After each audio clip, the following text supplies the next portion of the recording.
বাসায় ছোট বাচ্চারা থাকলে এরকম মাঝে সাঝে নাস্তা বানাতে হয়, কিচ্ছু করার নাই। বাজারের খাবার খাওয়া স্বাস্থ্যের জন্য একদম ভালো না। তো হ্যালো এভরিওয়ান, স্বাগত টেস্ট অফ নাসেরে। কেমন আছেন সবাই? আশা করি সবাই ভালো আছেন। আলহামদুলিল্লাহ, আমিও অনেক ভালো আছি। তো বিকালে বাবু খুবই কান্নাকাটি করছিল, বাইরের কিছু খাবার খাবে। তো আমিও কি করব, বাসায় একটু ভাজি করছিলাম।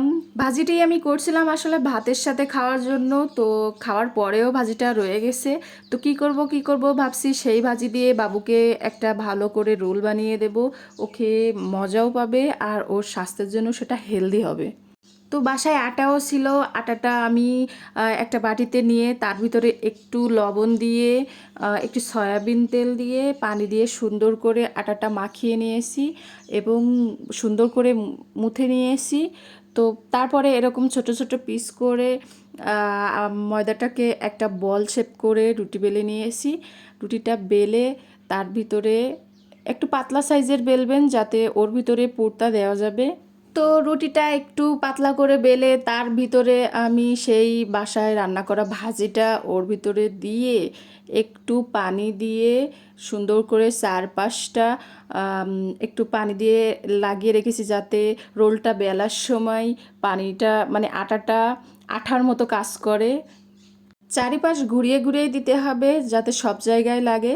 তো তারপরে দেখুন আমি রুটিটা এরকম এক পাশ দিয়ে এরকম চাপ দিয়ে ঠেসে ঠেসে রেখে আর এক সাইড দিয়ে চাপ দিয়ে রেখে তারপরে সুন্দর করে ঘুরিয়ে ঘুরিয়ে পেঁচিয়ে রোল শেপে করে নিলাম।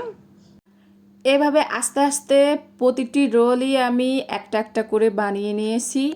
আর একটু ঠেসে ঠেসে চাপ দিয়ে দিয়ে রাখবেন, যাতে ভাজার সময় রোলটা যেন খুলে না যায়। কাজটা একটু আস্তে আস্তে সাবধানেই করবেন। তো দেখুন আমার এই যে বেশ কয়েকটি রোল বানিয়েছি। এবার এটাকে আমি গরম তেলে একটা একটা করে সুন্দর করে ফ্রাই করে নেব। ভাজার কাজটি একটু আস্তে আস্তে করতে হবে। তেলটা একটু মিডিয়াম আঁচে রেখেই ভাজতে হবে। বেশি তাপ দিলে কি আর তাড়াতাড়ি পুড়ে যায়, ভেতরটা কাঁচা থেকে যায়। তো ভাজাভাজির কাজটা একটু আস্তে আস্তেই করবেন, একটু সময় নিয়ে করবেন। রোল ভাজার পরে রোলটা আসলে খেতে বেশি মুচমুচে হয় সময় নিয়ে ভাজলে। তো আমিও এটা আস্তে আস্তেই ভাজতেছি, যার কারণে এটা অনেক খেতে কিন্তু মুচমুচে ছিল। তো আমার ভাজাভাজি প্রায় কমপ্লিট। এই যে আমার রোলটা ডিপ কালার চলে এসেছে অলরেডি। বাসায় বাচ্চা কাচ্চা থাকলে শুধু যে এরকম বানাতে হবে তা না, আমরা বড়রাও কিন্তু মাঝে সাঝে সন্ধ্যা হলে আমাদের কিছু না কিছু খেতে মন চায়, বিকালবেলা সন্ধ্যাবেলা যাই বলেন। তো এই যে রেডি আমার রোল। রোল আর সস দিয়ে একটু ডেকোরেট করে দিয়েছি। তো খেতে কিন্তু অসম্ভব ভালো ছিল। এটা কিন্তু স্বাস্থ্যের জন্য খুবই হেলদি বাজারের থেকেও।